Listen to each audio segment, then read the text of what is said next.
so the idea was we would give people these trivia questions. And so it's kind of like a pub quiz, right? You sit in a pub quiz. Sometimes you get a question and it's like, I don't know the answer. Sometimes you get it and you go, I know it. Sometimes you go, I don't know, but God, I really need to know the answer to this. And you get this itch, right? Or sometimes your listeners, I mean, they're probably very curious people. And that's why they listen to this. And maybe some of them go to your show notes afterwards because they want to learn more, right? So we actually scan people's brains using functional MRI.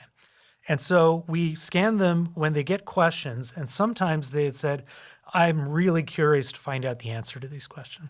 Sometimes they weren't curious. And then we make them wait about 8 seconds or 10 seconds, I think it was, something like that. And then we show them the answer. So they're kind of in suspense. It's kind of like you're watching like Breaking Bad or something back in the day, people at commercials. And so you're like, oh no, I got to find out what's going to happen to Walt, right?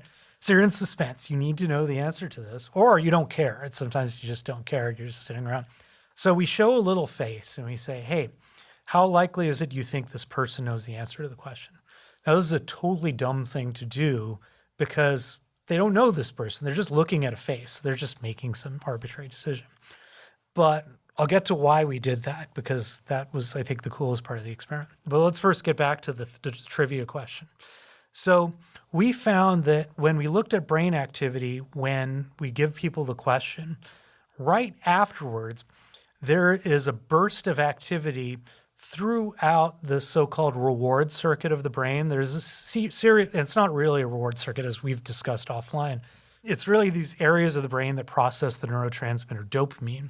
And unlike many other neuromodulators that go all over the place, dopamine is much more restricted in its effects.